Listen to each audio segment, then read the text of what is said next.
Salam para pemirsa, kita bertemu kembali dalam acara pendalaman Alkitab melalui pelajaran Sekolah Sabat.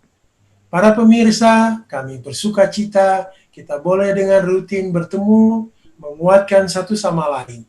Dan para narasumber sudah siap dari rumah masing-masing. Ada Pak Elvin Tobing, apa kabar Pak Elvin? Puji Tuhan, kabar baik. Shalom pemirsa yang berkati Tuhan, kiranya saudara-saudara juga dalam keadaan sehat. Ya, ada Pak Adri Kaunang juga, apa kabar Pak Adri? Allah hebat dan puji Tuhan selalu. Ada Pak Fajar juga, apa kabar Pak Fajar? Baik, luar biasa Pak Darwis. Shalom buat pemirsa dimanapun saudara berada. Amin. Para pemirsa dimanapun berada, topik pelajaran kita pada kali ini yaitu Roh Kudus menguatkan kesaksian kita. Ada peranan yang istimewa dari Roh Kudus di dalam memberikan kesaksian kepada kita. Sebelum kita mulai, kita akan berdoa yang dipimpin oleh Pak Fajar. Kami persilakan Pak Fajar memimpin dalam doa. Kita satu dalam doa. Bapa kami yang di surga, kami mengucapkan syukur dan terima kasih khususnya pada pagi yang indah ini. Kami akan mempelajari firman Tuhan melalui pelajaran Sekolah Sabat, di mana pentingnya Roh Kudus di dalam menjangkau jiwa-jiwa yang baru. Kiranya Roh Kudus-Mu dan terang dari surga untuk mendiami hati serta pikiran kami, supaya kami dapat boleh memahami akan kehendak Tuhan. Pimpin dari awal hingga akhir, di dalam nama Yesus kami berdoa dan ucap syukur. Amin. Terima kasih Pak Fajar. Pak Tobing mungkin bisa berikan gambaran mengenai peranan Roh Kudus ini dalam menguatkan kesaksian kita secara garis besar. Silakan Pak Tobing. Baik, terima kasih Pak Darwis. Pemirsa yang diberkati Tuhan, sungguh pelajaran kita sangat bagus ya dari minggu ke minggu. Pada saat ini kita diberikan pemahaman mengenai pentingnya peran Roh Kudus di dalam menguatkan kesaksian kita. Di ayat hafalan dikatakan di Kisah Para Rasul 4 ayat 31, dan ketika mereka sedang berdoa, goyanglah tempat mereka berkumpul itu, dan mereka semua penuh dengan Roh Kudus. Lalu mereka memberitakan firman Allah dengan berani. Jadi kita perhatikan runtutan ayat ini. Kalau minggu sebelumnya kita membahas kuasa doa, ketika kita berdoa, maka apa yang kita dapat? Kita penuh dengan Roh Kudus. Setelah penuh dengan Roh Kudus, berani mereka menjalankan. Kenapa perlu dikatakan memberitakan firman Allah dengan berani? Saudara sekalian, coba kita setback, kita kembali ke era di mana Yesus memberikan perintah ini. Ketika perintah ini diberikan kepada murid-murid Yesus zaman dulu, itu kondisinya bukan seperti kita sekarang di mana teknologi informasi maju, teknologi transportasi maju, kita gampang menyiarkan informasi, kita mudah untuk mobile, untuk bergerak dari satu tempat ke tempat yang lain. Saat itu semuanya serba terbatas. Jumlah mereka terbatas, ya kan, murid-murid Yesus berapa? Baru sedikit. Ya, dibanding orang-orang Yahudi, belum lagi di luar Yahudi, belum lagi keluar dari daerah Israel ke Asia lainnya, ke Eropa. Naik apa mereka? Pakai apa? Terbayang seandainya kita berada di posisi mereka saat itu. Terbayang betapa berat ini Tuhan, tugas ini. Nggak sanggup. Kami nggak sanggup. Kenapa? Jumlah kami sedikit. Ditambah lagi apa? Ditambah lagi, mereka bukan orang berpendidikan yang luar biasa. Mereka bukan orang sekolahan yang tinggi. Gimana mereka menghadapi para orang Yahudi yang lain yang pintar-pintar itu? Tetapi disitulah dikatakan apa? Di Kisah 1 ayat 8, tetapi kamu akan menerima kuasa. Kalau apa? Syaratnya satu, kalau Roh Kudus turun ke atas kamu. Bagaimana supaya Roh Kudus turun ke atas kita? Pelajaran minggu lalu mengatakan berdoa. Ya, berdoa. Setelah kita berdoa, Roh Kudus turun menguasai kita, maka kita bisa menjalankan semua misi ini. Jadi saudara sekalian, minggu ini kita punya jaminan yang luar biasa. Kita bisa menjadi saksi-saksi Tuhan menghadapi situasi yang sesulit apapun ketika Roh Kudus mengurapi kita. Itu saya kira pengantar bagi kita minggu ini, Pak Darwis. Luar biasa Pak Tobing. Pak Adri Kaunang, Yesus dan Roh Kudus yang dijanjikan. Ini sebuah janji Pak Adri, janji yang akan dipenuhi jika kita memintanya tentunya. Silakan Pak Adri. Oke, shalom para pemirsa dimanapun saudara berada. Kabar baik bagi kita semua saat ini adalah sesuai pertanyaan yang ditanyakan oleh hamba Tuhan, Pak Darwis. kita melihat ada sifat manusia yang saya sebut dua bagian penting. Yang pertama adalah reaktif, yang kedua adalah proaktif. Bapak-bapak, ibu-ibu, para pemirsa dimanapun sudah berada, murid-murid Yesus masuk kepada ranah reaktif. Mengapa? Karena di dalam pertanyaan mereka, perasaan mereka ada satu sifat yang kita miliki juga, adalah kekhawatiran. Yesus, bagaimana engkau akan meninggalkan kami sendirian? Nah, ini bahasa-bahasa manusia berdosa. Apakah kami bisa hidup tanpa Yesus? Sehingga menurut catatan pelajaran sekolah Sabat, ada kekhawatiran yang timbul dari murid Yesus yang saya sebut tadi dengan berpikir reaktif. Nah, Yesus ingin mengangkat mental murid-murid supaya berpikir proaktif. Oke? Kalau mereka sudah berpikir proaktif, maka pekerjaan Tuhan itu akan berjalan dengan baik. Itulah sebabnya dia coba ramu bahasanya di dalam buku Yohanes 16 ayat 7. Karena kenaikan Yesus ke sorga merupakan rencana Dewan Musyawarah Sorga, bukan rencana manusia yang berdosa. Itulah Yesus sementara mengobati cara berpikir atau mindset dari murid-murid Yesus di dalam buku Yohanes 16 ayat 7 untuk merubah dari berpikir reaktif kepada berpikir proaktif. Yesus katakan, "Hei kawan-kawan, hei murid-murid, aku akan memberikan engkau penolong yang lain," atau yang disebut dengan Parakletos. Oke? Jawaban sederhana ini mengangkat mental murid-murid Yesus supaya masuk kepada ranah yang berikut, bahwa mengapa Roh Kudus itu diberikan untuk murid-murid Yesus. Karena satu tujuan, Yesus mengambil satu tema dalam buku Yohanes 16 ayat 8 adalah untuk memberikan rasa aman yang mendalam kepada mereka untuk supaya mereka dapat membawakan kabar baik kepada banyak orang. Saya juga dengan pendeta saya dan teman-teman saya sebagai kesaksian, sebelum kami membaptiskan kurang lebih 15 orang, kurang lebih 4 sebelumnya di bulan Maret, dan Juni 11 orang, jadi 15 orang, kita juga takut-takut.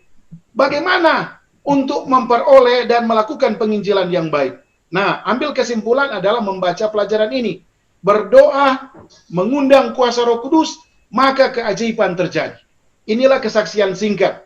Nah, aplikasi dari pelajaran ini adalah bahwa tujuan dari Parakletos atau Roh Kudus adalah untuk bersaksi dan membawa banyak orang menjadi serupa tabiat dengan Yesus. Jadi ingat, tujuan Roh Kudus adalah bersaksi, menunjukkan kebenaran, dan itulah adalah tabiat apa? Yesus Kristus. Tabiat Yesus adalah benar. Tabiat Yesus adalah mengandung kebenaran. Tabiat Yesus adalah bagaimana orang yang tidak benar belajar yang benar sehingga memperoleh kebenaran yang benar dari Guru Agung yang disebut dengan Guru Agung Yesus Kristus. Itu Pak, dari jawaban yang sederhana. Tujuan dari Roh Kudus sangat sederhana ya, Pak Ya. Tonang, membawa orang-orang kepada Yesus melalui kita. Iya, betul. Peranan kita penting ya Pak. Iya. Tetapi ya kita harus penuh dengan doa Ya. dan Roh Kudus. Terima kasih Pak Tonang. Mungkin kita ke topik yang berikutnya yang akan dibawakan oleh Pak Fajar, gereja yang diberi kuasa. Rupanya gereja ada kuasa ini Pak. Jadi tolong diterangkan Pak, kuasa apa yang kita dapatkan sehingga gereja boleh bekerja untuk membawa jiwa yang baru ke hadapan Tuhan. Silakan Pak. Terima kasih Pak Darwis. Ini menjadi satu pertanyaan yang bagus ini. Gereja yang diberikan satu kuasa. Gereja adalah kumpulan orang-orang percaya kepada Yesus dan mereka menyampaikan pekabaran kepada orang lain. Jadi gereja itu bukan hanya untuk sekedar bangunan, tapi kumpulan orang-orang yang percaya. Nah, apa sih pesan yang penting yang bisa kita ambil dari pelajaran yang hari ini ya? Pesan yang penting yang buat kita gereja diberikan satu kuasa. Nah, kita kembali kepada kisah para rasul yang semula mereka hanya kumpulan murid-murid Tuhan Yesus dan beberapa saudara-saudara mereka sendiri, mereka berkumpul di satu tempat. Tadi sudah dijelaskan oleh saudara Elvin dan saudara Pak Adri ya. Di situ mereka berdoa, kemudian bergoyang semuanya. Ini kisah-kisah yang sangat menakjubkan. Sehingga tidak heran buku kisah para rasul itu sebetulnya diberikan satu judul namanya Kisah Roh Kudus. Karena peran utamanya itu Roh Kudus yang yang berperan besar terhadap hasil yang akan dicapai. Kita nggak akan bisa bayangkan pada waktu mereka bersaksi 150 orang dibaptiskan. Kemudian dalam kisah 2 ayat 41, 42 ada 3.000 orang dibaptiskan. Bahkan di kisah pasal 4 5.000 orang. Jadi kumpulan-kumpulan orang percaya ini yang mungkin hanya parsial, kemudian mereka membentuk satu kumpulan yang besar, kemudian mereka membentuk satu komunitas gereja, dan gereja bertumbuh. Ini karena kuasa Roh Kudus, di mana mereka berdoa memiliki satu hubungan yang sangat dalam dengan Tuhannya. Saya ingin baca dalam Kisah Para Rasul 2 ayat yang ke-41 dan 42. Ini bagaimana Roh Kudus itu bisa hadir di tengah-tengah mereka. Orang-orang yang menerima perkataannya itu memberi diri dibaptis, dan pada hari itu jumlah mereka bertambah kira-kira 3.000 jiwa. Ayat 42. Mereka bertekun dalam pengajaran rasul-rasul dan dalam persekutuan, dan mereka selalu berkumpul untuk memecahkan roti dan berdoa. Selain daripada mereka berkumpul, mempelajari firman Tuhan, berdoa, kehadiran Roh Kudus itu memang dibutuhkan oleh mereka untuk menambah jumlah mereka semakin banyak. Ini kuasa Roh Kudus ini akan membangkitkan semangat mereka berkobar-kobar untuk menyampaikan firman Tuhan. Karena pada waktu itu kita bisa bayangkan bahwa Yesus yang mereka inginkan menjadi raja Yahudi, mereka sudah mati, disalib, kemudian bangkit. Sesuatu hal yang bagi mereka menjadi sesuatu hal yang baru. Bangkit, kemudian mereka melihat, menyaksikan sendiri Yesus itu terangkat naik ke surga dan berjanji akan datang kembali. Nah, inilah yang menjadi satu topik utama yang harus disampaikan oleh mereka. Bila mana mereka tidak memohon kekuatan dari Roh Kudus, itu mereka tidak bisa menyampaikan pekabaran ini. Janji keselamatan, bahwa akan ada satu keselamatan, kehidupan kekal yang dijanjikan oleh Yesus, dan Yesus akan datang kembali. Sehingga tidak heran mereka berbondong-bondong, mereka memiliki satu semangat yang berkobar-kobar, tentunya dengan kuasa Roh Kudus menyampaikan pekabaran ini. Nah, ada satu pesan yang sangat penting di sini. Ternyata untuk gereja yang diberikan satu kuasa, bila mana gereja itu dia tidak bertumbuh, tidak berkembang, itu akan mematikan Roh Kudus. Tapi kalau kita diberikan satu kesempatan, satu gereja ini bertumbuh, kemudian dibuka satu gereja yang baru, Roh Kudus akan semakin merasuk ke dalam setiap jiwa-jiwa yang baru ini. Kemudian gereja yang baru ini bertumbuh kembali, semakin banyak. Dan inilah yang menjadi satu semangat bagi kita. Jangan segan-segan untuk membuat satu gereja kumpulan-kumpulan yang baru, meskipun kecil besar tidak apa-apa, karena Roh Kudus akan bekerja. Dari bekerja ini akan multiply, jadi dia akan bertumbuh semakin besar. Kita tahu bahwa Yesus tentunya akan menyertai kita sampai akhir zaman. Ingat ya, kita tetap pegang akan janji Yesus, aku akan menyertai engkau sampai dengan akhir zaman. Jadi tidak usah takut, tidak usah heran untuk membuka satu ladang-ladang baru, gereja-gereja yang baru. Karena gereja akan diberikan satu kuasa, yaitu Roh Kudus. Begitu Pak David. Terima kasih Pak Fajar. Kita perlu menanam gereja ya Pak, sehingga gereja akan bertambah-tambah terus.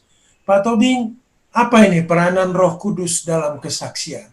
Mungkin Pak Tobing bisa gambaran apa ini peranan Roh Kudus ini dalam kesaksian, sehingga kita terus bersaksi, membawa jiwa baru ke dalam tangan Tuhan. Silakan Pak Tobing. Terima kasih Pak Darwis. Pertanyaan yang sangat baik. Jadi kita melihat bahwa Allah kita itu Allah yang sangat adil dan bijaksana, dalam arti ketika Dia memberikan perintah, memberikan tugas, kita tidak dibiarkan tanpa alat, tidak dibiarkan tanpa bimbingan. Tapi kita diberikan satu jaminan tuntunan, jaminan bimbingan, yaitu apa yang disebut dengan Roh Kudus. Kalau kita perhatikan bagaimana cara kerja Roh Kudus kepada jemaat yang mula-mula, ya kita lihat sangat sistematis sekali dan sangat memberikan janji, sangat memberikan harapan kepada kita. Pertama, bahwa dikatakan bagi kita yang mungkin bertanya-tanya dalam hati, aduh gimana caranya bersaksi, gimana caranya menginjil. Ini di pelajaran kita jelas sekali bahwa Roh Kudus itu dia melayani kita, dia hadir, ya, dia hadir melalui kita kalau memang kita mau bersaksi. Itu satu. Yang kedua, bisa saja ketika kita bersaksi ini menghadapi tantangan, menghadapi cobaan, menghadapi kesulitan oleh karena menghadapi katakanlah budaya yang berbeda, cara-cara yang berbeda. Tapi Roh Kudus nggak diam, dia memberikan semangat kepada kita. Dan lagi, yang sangat menarik adalah begini. Ke siapa saya mau bersaksi? Siapa yang mau saya datangin? Ternyata ketika kita menyediakan hati, janji Tuhan yang ketiga dikatakan, dia membawa kita kepada para pencari kebenaran. Kalau kita berdoa dari rumah Tuhan, hari ini temukan saya kepada orang yang rindu. Tuhan akan tunjukkan. Ya, Tuhan akan tunjukkan. Dan hebatnya lagi, Roh Kudus berperan mempersiapkan. Jadi membuka hati orang-orang. Tinggal istilahnya kalau di dalam lagu kan, sebenarnya ladang itu banyak yang mau dikerjakan, yang mau dituai. Tinggal tukang panennya ini yang nggak ada ini, yang kurang jumlahnya gitu ya. Banyak sebenarnya. Dan dikatakan lagi, Roh Kudus membuka pintu kesempatan yang tidak pernah kita impikan dan menguatkan kata-kata dan tindakan kita. Jadi bagi kita yang mungkin berpikir gini, saya nggak tahu bicara, Pak Darwis, nggak tahu apa yang saya mau sampaikan, ya kan? Tapi apa dikatakan? Roh Kudus yang akan mengurapi kita, memberikan karunia kepada lidah dan pikiran kita. Nanti engkau akan berkata-kata seperti apa. Dan kita lihat bagaimana bukti-bukti Roh Kudus bekerja kepada tokoh-tokoh Kristen di mula-mula. Stefanus, lihat, dia mau dibunuh, dia bukannya ketakutan, dia malah penuh kuasa. Dia berdoa sehingga dia penuh kuasa dengan Roh. Lalu bagaimana Filipus atas petunjuk Roh Kudus Tuhan, atas petunjuk Roh Kudus Tuhan, dia dipertemukan dengan sida-sida di Ethiopia itu. Siapa sida-sida di Ethiopia ini? Orang yang rindu belajar, dia baca ayat, dia nggak paham. Ya, dia nggak paham, dipertemukan sama Filipus. Lalu Petrus, bagaimana Petrus menghadapi konflik, ya, ketika dia membawa Cornelius, ya, ketika dia membawa Cornelius, ya, dia bisa menjawab. Iya, Petrus itu seorang nelayan, tapi kata-katanya, pikirannya dikuasai Roh Kudus. Dan banyak contoh yang lain lagi. Dan bahkan ketika Paulus pun, dia berencana hendak pergi ke Asia, dibisikkan oleh Roh Kudus, jangan pergi ke Asia, pergi ke sana dulu. Akhirnya apa? Akhirnya Paulus pergi ke Eropa. Artinya apa? Bagi kita yang khawatir, tidak mengerti mau kemana saya, mau apa yang saya katakan, Roh Kudus yang mengatur itu. Pertanyaannya adalah, seperti di pertanyaan terakhir, apa yang kita bisa lakukan hari demi hari supaya membuat diri kita lebih terbuka dan mau menerima kuasa Roh Kudus itu. Di situ saya kira pertanyaan pentingnya. Sayangnya, saya sebagai pribadi sering menutup pintu Roh Kudus itu, sehingga saya nggak tahu mau datang kemana, saya nggak pernah dipertemukan dengan orang yang rindu kebenaran, dan saya juga ketika ketemu sama orang yang rindu sebenarnya sama kebenaran, saya nggak tahu saya harus ngomong apa. Karena apa? Saya nggak pernah buka diri saya kepada kuasa Roh Kudus. Itu saya kira, Pak Darwis. Jadi ini yang penting diri kita ya, Pak, bukan orang lain. Begitu kita buka hati kita, semuanya terbuka lebar buat kita untuk melaksanakan kesaksian. Terima kasih, Pak Tobing. Saya beralih kepada Pak Adri Kaunang ini, Pak Adri. Bagaimana ini Roh Kudus, firman, dan kesaksian menjadi satu ramuan bagi kehidupan kita sehari-hari. Silakan Pak Adri. Oke, shalom para pemirsa dimanapun saudara berada. Ada satu statement dalam versi bahasa Inggris, dalam buku Yesaya. Ini formula yang pertama harus saudara pahami dimanapun saudara berada. Dikatakan oleh Yesaya, "Here am I, send me Lord." Ini konsep pertama. Ya Allah, ya Tuhanku, ini aku, utuslah aku. Bapak-bapak, ibu-ibu, pengalaman saya ada kurang lebih 6 formula di dalam melakukan penginjilan sesuai dengan pertanyaan Pak Darwis. Pertama adalah kita harus membuka hati kepada Allah bahwa kita harus siap dipersiapkan untuk menjadi Allah Tuhan. Itu nomor 1. Yang kedua, pada saat kita menjadi Allah Tuhan, seperti Yesaya, ataupun yang saya sebut tadi seperti hamba Tuhan Pak Tobing katakan, adalah seorang yang disebut Filipus, kita harus belajar firman Allah. Itulah sebabnya sebelum tim kita melakukan KPA, kita harus belajar tentang kealahan Allah Bapa, Allah Anak, Allah Roh Kudus, penciptaan, sifat dan keadaan manusia, pertikaian besar, hukum Tuhan Allah, hari Sabat, penata layanan, dan banyak sekali. Nah, ini fondasi yang kedua. Kita harus memiliki knowledge yang saya sebut dengan skill, knowledge, ability, kemampuan, pengetahuan, dan apa? Tabiat Alkitab.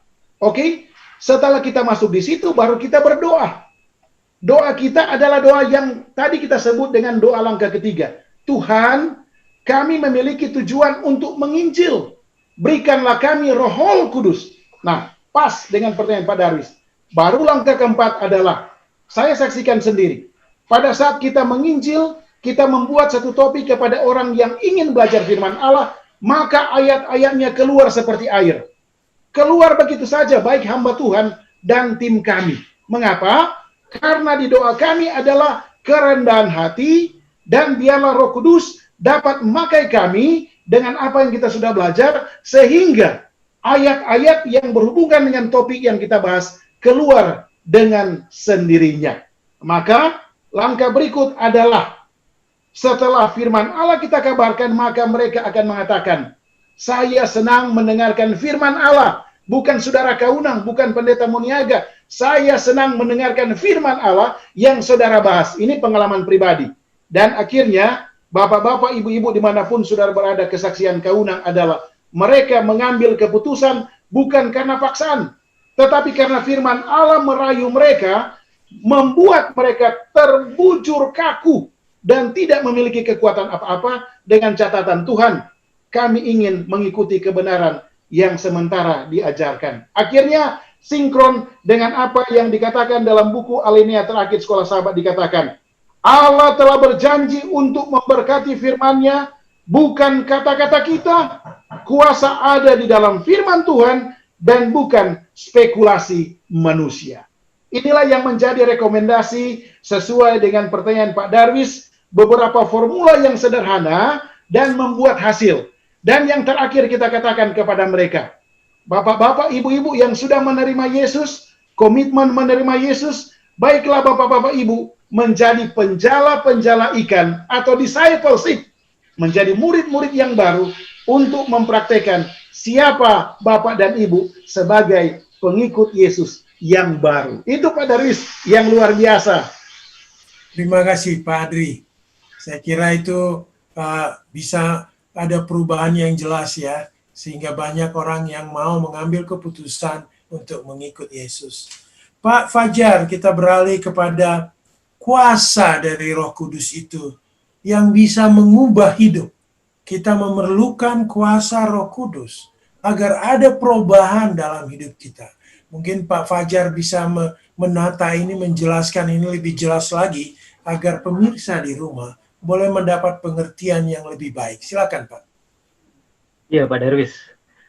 Simpel aja sebetulnya, untuk kuasa Roh Kudus itu mampu mengubah kehidupan mereka melalui sejarah dan melalui tulisan dari kisah para rasul. Ini benar-benar membuktikan bahwa orang-orang yang diubahkan oleh Roh Kudus itu menjadi satu pribadi, tabiat seperti halnya tabiat seperti Kristus. Contohnya sebetulnya adalah Rasul Paulus yang sangat ekstrim, orang yang betul-betul mengejar-kejar orang Kristen, menganiaya orang-orang Kristen, membunuh, turut serta membunuh Stefanus. Akhirnya dengan kuasa Roh Kudus dapat mengubah kehidupan dia. Ini merupakan salah satu contoh bagaimana kuasa Roh Kudus itu mengubah kehidupan mereka. Banyak sekali, bukan hanya Rasul Paulus. Saya baca ada beberapa, Lydia, seorang pengusaha, kemudian ada kepala penjara dari penjara Filipi. Ini mereka yang belum mengenal akan kebenaran, setelah mereka membuka dirinya untuk menerima kebenaran ini, akhirnya Roh Kudus bisa masuk. Dan bukan hanya kepala penjara saja yang diselamatkan, seluruh rumah, seluruh anggota keluarga, saudara-saudaranya, seluruh anggota keluarganya yang ada di rumah, mereka beroleh keselamatan. Ini menjadi satu hal, satu bukti bahwa Roh Kudus ini bekerja di semua kalangan, bukan hanya para pengusaha, tetapi orang-orang yang punya otoritas. Bahkan ada satu lagi, yaitu di dalam Kisah Para Rasul 17 ayat 34, yaitu bagaimana pertobatan Dionysius, anggota majelis Areopagus di Athena. Jadi Roh Kudus ini bekerja ke semua kalangan, melampaui seluruh batas, tidak ada batasnya. Jadi kalau kita berpikir bagaimana kita menginjil kepada orang-orang yang biasa sajalah, atau mungkin orang yang bisa kita bisa kita handle, bisa kita kontrol dan lain sebagainya, menjadi satu tujuan utama. Bukan seperti itu. Roh Kudus ini kita tidak tahu kepada siapa firman itu akan bertumbuh dan lain sebagainya. Bahkan pengusaha, punya orang yang punya otoritas yang sangat penting di satu pemerintahan, itu bisa dijangkau oleh Roh Kudus dan kehidupan mereka dapat diubahkan.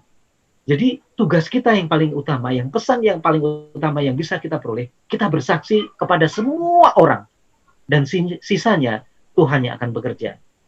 Jadi pada waktu kita bersaksi kepada semua orang, kita berdoa, kita menyampaikan firman Tuhan kepada orang lain, dan kita boleh serahkan itu kepada Tuhan, biarlah Roh Kudus yang akan bekerja di dalam hati mereka.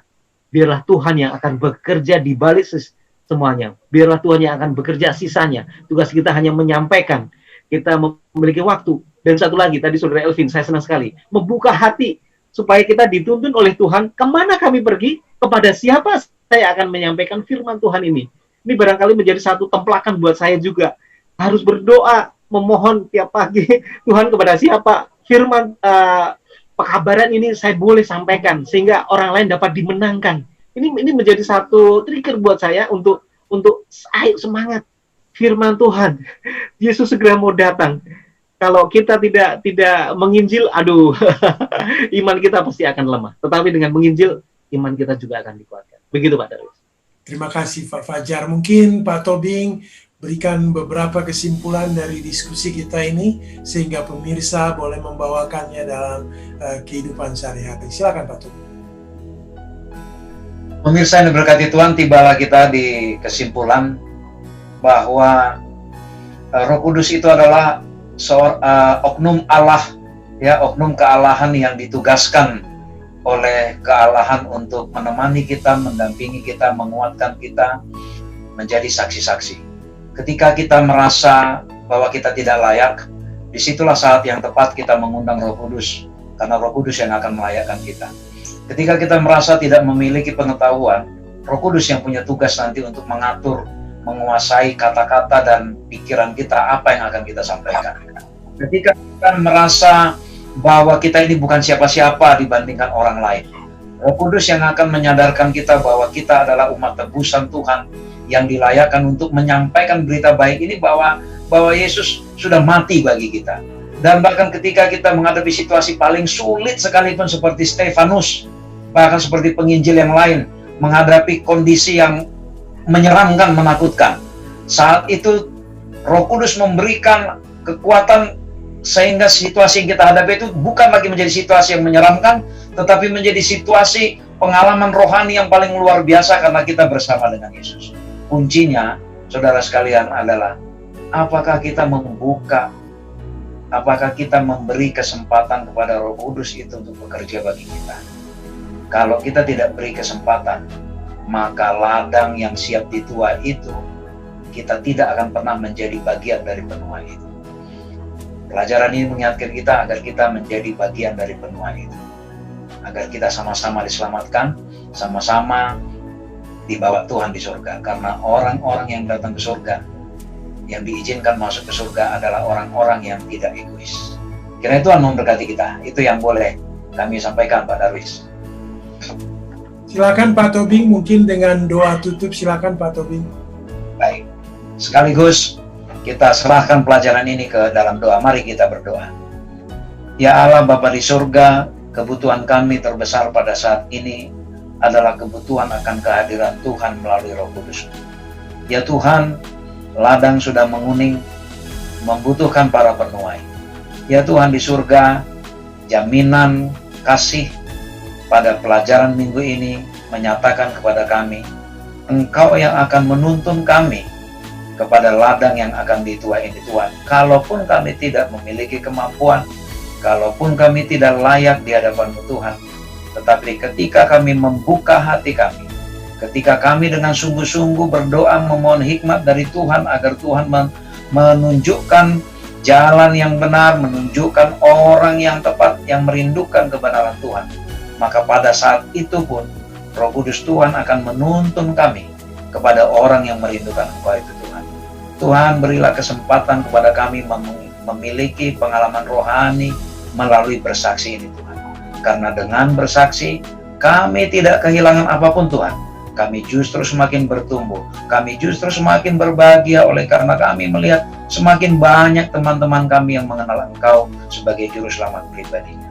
Memberkati kami yang di rumah masing-masing dan juga para pemirsa dimanapun berada. Biarlah kami turut bagian dalam memberi kesaksian ini Tuhan. Di dalam nama Yesus yang sudah menjadi Juru Selamat dan penebus kami dari dosa, kami berdoa. Amin. Pemirsa dimanapun berada, terima kasih atas kehadirannya. Biarlah kiranya apa yang kita diskusikan pada hari memberikan inspirasi baru kepada para pemirsa.